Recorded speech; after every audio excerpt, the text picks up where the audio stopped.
Good day, my fellow Nigerians. In this part 4 of the new Nigerian principles, that is the principles that we need to apply to transform our nation into the next phase of its development. I want to talk about stop wuru wuru.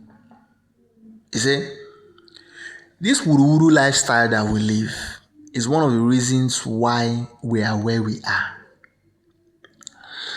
Everybody blames government. Government now put us like this. But let me ask us a question. How many of us are actually different from these government people? Because I know that everywhere you go, the wuru that is Chai Chineke, God of Israel. The wuru that you will see, GBT, Magu, work job. People are busy looting, and the religious systems are not exempted. In fact, for me, religious systems are the headquarter of corruption. Much more than you have even in the government. If there's any corruption in government, I know me talk. The religious system, the corruption there, Jesus Christ of Nazareth. Or is it in companies? Is it in families? Is it in friends? Okay, there's this story that happened to a friend of mine. That was all those 2000 and was it up to 2000? Yeah, I think it should go up to 2000. Then when I was into NGO work, there was this my friend. He's a writer. I'm not going to mention his name because he's a popular writer in Port Harcourt or even Nigeria. So they went for something in British Council. It was a writer's stuff. There were white people there. There were, different classes of people. When they came out, they now went for lunch somewhere. So somehow, their conversation now drifted and entered Nigeria. They were saying, some people said it's the government, this, that. People were saying all sorts of things. The man just kept quiet. He hadn't said anything. There were over 6 of them discussing this topic. He hadn't said anything. When it was like the topic was now dying down, he now called them. He said, I will show you the problem of Nigeria. So there were some kids playing football around where they were, the eatery where they were, restaurant.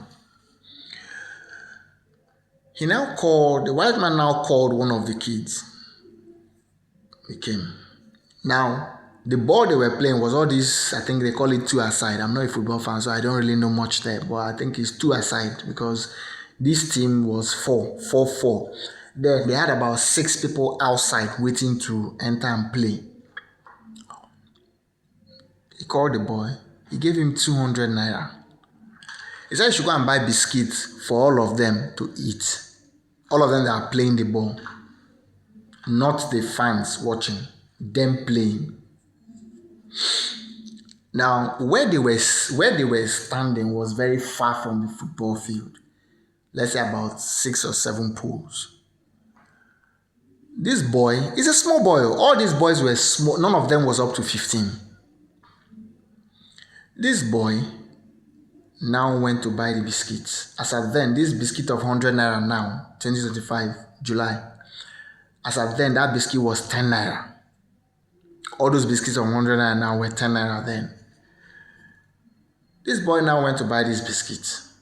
What did he do? He first of all put 100 naira in his own pocket. Then used 100 naira to buy 10 biscuits. So he came back. He gave these 6 people outside. He gave them 3 biscuits. He called this team that was playing. He gave them 2. That's 5. He now went to his own team and gave them 3 biscuits. That's his own team made of 4 people. He gave them 3 because those ones are his kitchen cabinet. Then him alone took two.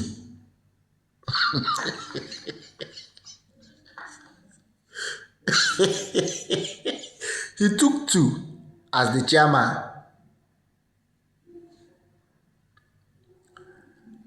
Does that guy work in government? No. He's a kid.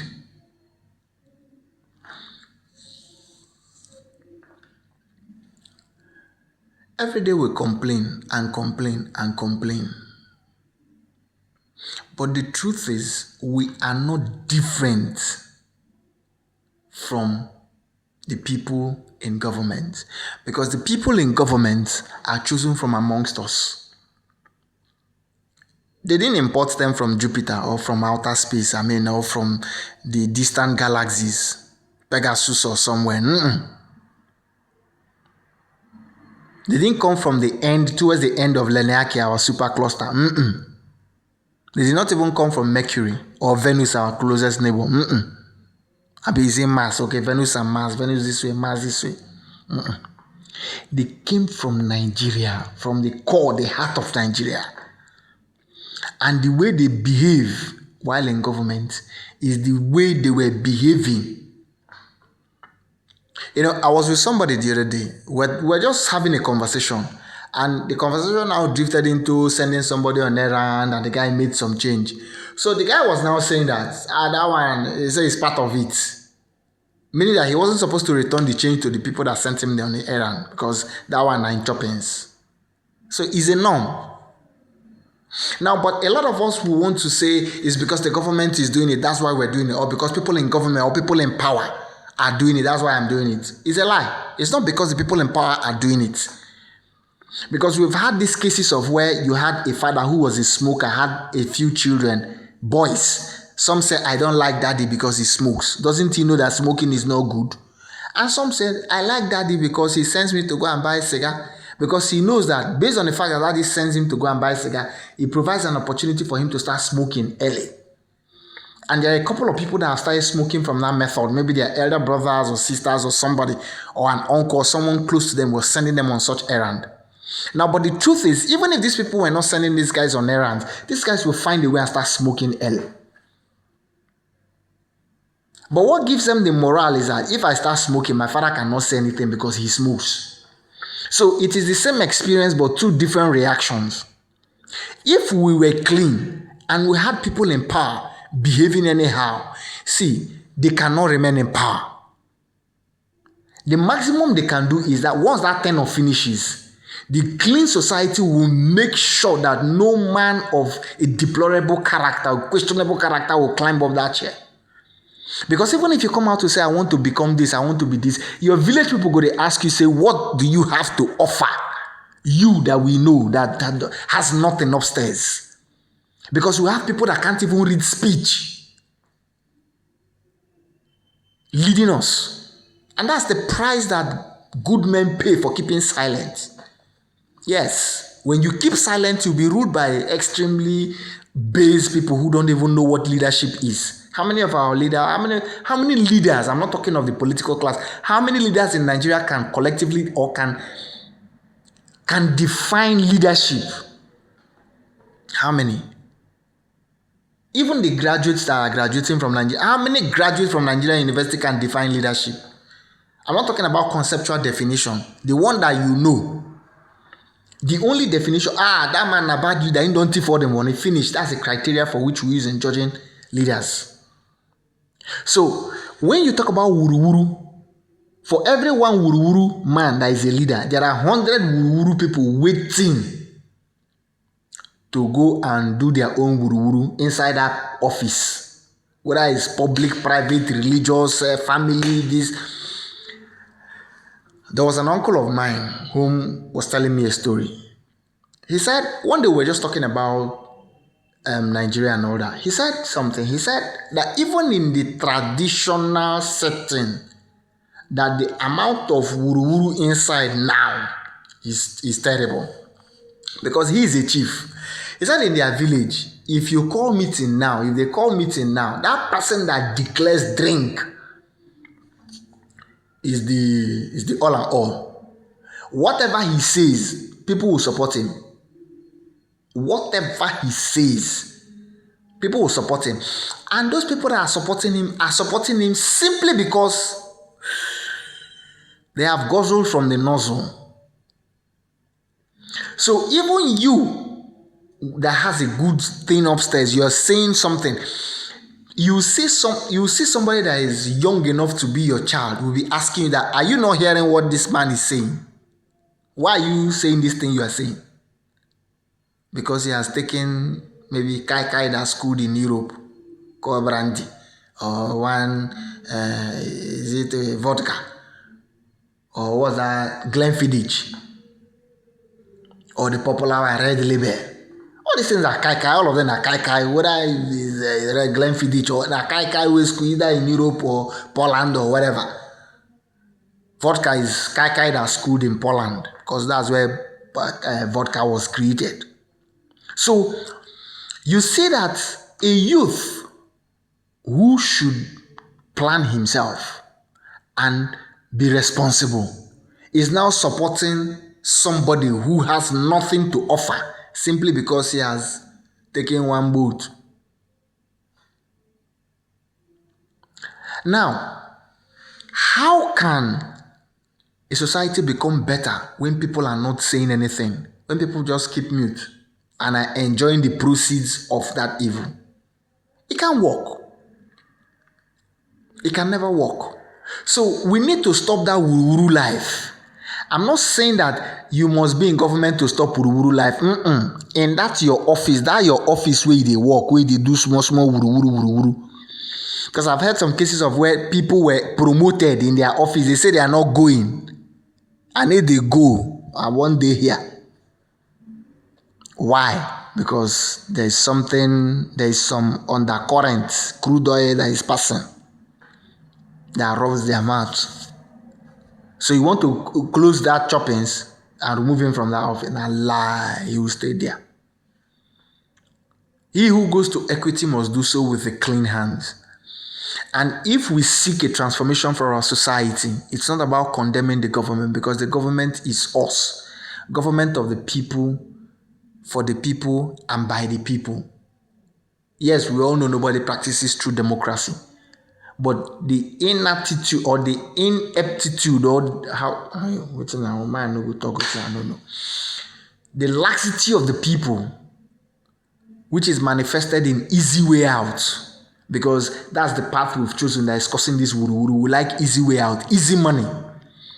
And the climax of it is in this Gen Z generation, because Gen Z has come to believe that you don't need to work, but you can make billions.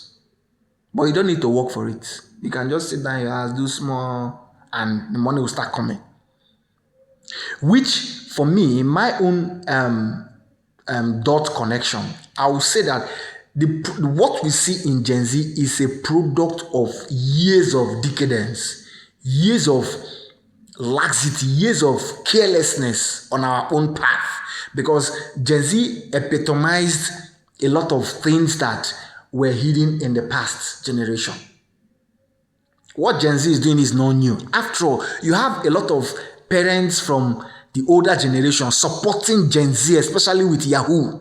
They support them. They say, Igbo man, thief, this one do a slavery, made them deceive and carry and fraud. Without realizing that this fraud that these guys are doing, some people will tell you that they are the ones running the economy. Yes, they are the ones running the economy, but they are running the economy aground, because of these same guys, things have become expensive in the market. You can't buy things. A lot of things are tumbling left, right, and center simply because of them. You meet somebody, you say, how much do I buy this sellotape? He's telling you, you can buy it for 100 naira. You say, let me give you 80 naira. A Gen Z boy, Yahoo boy can come and give him 150 naira. Take one, they go. And the man starts looking at you like, look at this poor man. Yeah, why are you disturbing me? Go, I beg. I don't get sellotape to give you. And we say that the ones running the economy. People's money are getting missing left, right, and center. Every day, scam, new method, new update every day. Is it Oyibo that they are scamming? Coupled with the other wuru that body part converted into money. So it's not about the leadership, it's about the way of life, because the leadership of a people is a perfect reflection of the lives of the people. Whatever moral value or whatever race value that the people have, whatever level of immorality exemplified by the people is what you see in the leadership. Because if a leadership comes in that doesn't key into that status quo, the people will find it very easy to remove those leaders. Yeah, it's a very simple process. They will remove them. Or they will make sure they reduce the power of those leaders until those leaders are nothing. So they will just be figureheads. It happens in organizations. There are organizations where you see maybe the top man or the higher of personnel or something. He will use other people in the organization, whereas there are people whom he's supposed to use for some particular task. But because those people are not leaders, they cannot function even in their capacity. Like you have engineers who can't convert feet to meter, meter to kilometer, kilometer to mile. And he's an engineer, he doesn't even know where to go to start the conversion. We have engineers that have graduated that doesn't know the difference between plier, spanner, screwdriver, star screwdriver or flat screwdriver. We have engineers that don't know plug spanner. They don't know these things. I did chemical engineer. Which experiment would do? Even to mix soap, can I do soap? It was only one experiment we did I think that experiment was supposed to be a second year experiment, but we did it in fourth year. We even had to go to IMT to do it. That day all of us wear lab coat like a doctor. People were snapping pictures all over the place, Picture where we will show people say they do experiment for chemical student. Forming busy, the pipette and all those things, that chemistry, pipette and whatever, I don't know their names again. Even one day my babe that time, my final one day she used and had me say you chemical, because that's what she calls me. That's what she said, chemical engineer. Chemical, what do you fit mix? So that's the level of ineptitude, that's the level of insanity that we're operating on now. We're calling government. You have graduates that cannot write application letter.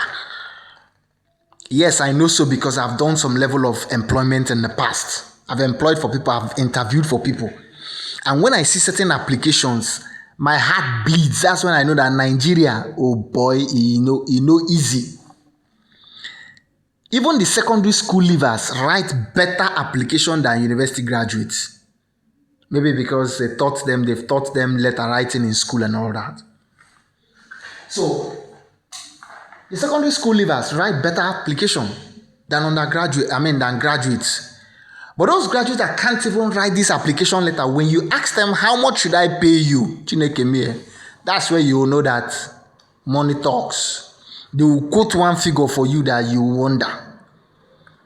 Even one time then I had my office, a small office, was about 12 feet by 14 feet office. This was 2017 or thereabout. 2017 or 18. So there was a day I was employing some people. I placed a vacancy and some people came out.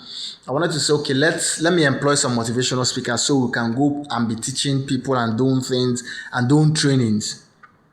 One guy came, spoke good English. He had the best application letter. And his writing was, wow, very creative, very calligraphic kind of writing. So I explained everything to him. I said, see what we're going to be doing. When I asked him how much should I pay him, you know how much this guy called for me? He said 250,000. And I looked at him. This whole office is rented with 140,000 for 1 year. How much am I making? Where have you gone that you are asking me to pay you 250,000? I just jokingly joked to him, told him, okay, I'll get back to you. I never got back to him. He's something is wrong. They need to screw some things very well. So a lot of people, you see them, we are not qualified. But we claim that we're more qualified. Such as when we say that it is government that is causing our problem, but we was past government. I'll give you a simple illustration. If today now you're made maybe a local government chairman, a councillor, any of the offices where, you can add 00000 and, or even in a company, you can add zeros. Now, you stay in that office for a few years, and when you came out, the people before you, they have been building houses in choice locations of the city and all that, even going to buy houses in Abuja and all that. Then you did this thing. After maybe your 2, 3 or 4 years, you came out and you built a small bungalow, bought maybe a car for your wife or your husband, a small car, not really expensive car, just a basic car, not a flashy thing. And you're just living that your normal life. Now, do you know that even your village people go curse you that you're a useless man? You're a useless person. God bless him. He don't fit do anything. That is because the impression is when you get into office, when you get into any office, steal as much as you can. Loot everything. Loot the place dry. Because those same people that you are looting what you're supposed to use in benefiting their life will respect you like a god. So loot it. And nobody will appreciate you. Why? Because leadership is not appreciated, or leaders are not, the sword is mightier than the pen in this case. Because as a good leader, people will not appreciate you. People don't need you. And these are the same people that are crying for good leadership. But you're not appreciating the good man that is doing the right thing. People don't appreciate. And you want the society to be better. How? It cannot be better. The point I'm trying to make with this illustration is to tell you that even we, the people that are being led, our perception, our ideas about leadership is absolute zero. We don't know what is leadership. So what we think is go there, steal the money. So if the government is stealing, or people in public offices or offices are stealing, and you are encouraging another person to go and steal so that it will get to your own tongue. Because most times when you try to discuss with people and you're trying to bring about transformation or positive change, people will say, oh boy, see, leave Nigeria as in be, make I chop my own first before they change them. No change them, no change Nigeria now. I know what I'm saying because I've always talked about patriotism or Nigeria national development. For over 20 years now, I've done it. And I know what people tell me. Oh boy, forget Nigeria, leave am. Na so in there, na so that. And you wonder, are these the same people that want good leadership? This kind of person that has nothing to offer. So, in a nutshell, what I'm trying to say is that our wuru-wuru, it don't too much. Wuru-wuru lifestyle, we need to change it. We need to look at things from a positive perspective. When I say positive perspective, is that wuru-wuru is the easy way out. In the sense that you lack faith in yourself. Because let me tell you one truth. According to the principles of success, when you put your effort dedicatedly, according to this guy, what's this guy's name? He said, for whatsoever thing we care to put our will behind, we create. Now, what does it mean? Let me give us an illustration.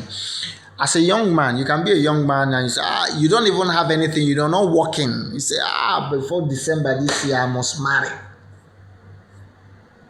Money no dey. Money no dey. You spend millions in that wedding. Where did you get the money? Sometimes it's not about borrowing. You may borrow to add, yes, but where did you get that money? Some people that will even give you money don't even like you. But because they just feel that, okay, it's the right thing to do, the money will come. And you get married. How did that money come? Because you put your will behind it. You prayed about it. Sometimes you fasted. You did everything you could and you manifested that thing. Now watch people and their habits. Like people who smoke Igbo, people who smoke, who take drugs, or even for me it's my coffee. Coffee is like that for me, and biscuit and tea. I drink tea a lot. I can drink tea 3 times in a night if I'm working late night. Like now, this evening I've taken tea. I took tea at about 9 and I'm going to take another one now once I finish this video. Once I finish it, I'll take another tea. Tea and biscuit is my own. That's my habit.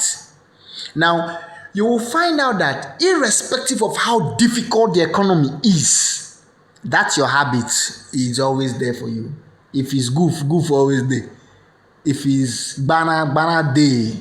If it's kai, it's there. Whether it's kai, you call it brandy, Glenfiddich or whatever, red label, green label, yellow label, it's kai. So if it is kai that is your own, the kai you will be drinking it.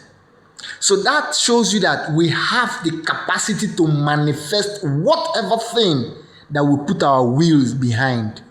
We will manifest it.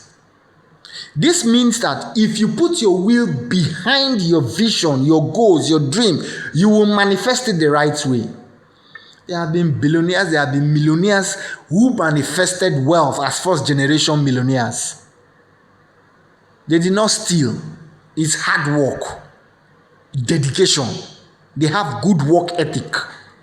So if you put your will behind your effort, you will manifest that thing.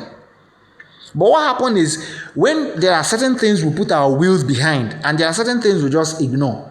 Like you can see a young man who will spend 5 million to do a grand wedding, but he doesn't have a job and he's not interested in borrowing money to start a business. You can see young men will band together and drink. Even some people will prefer to buy you 5 crates of drink, but they will never teach you how to make money.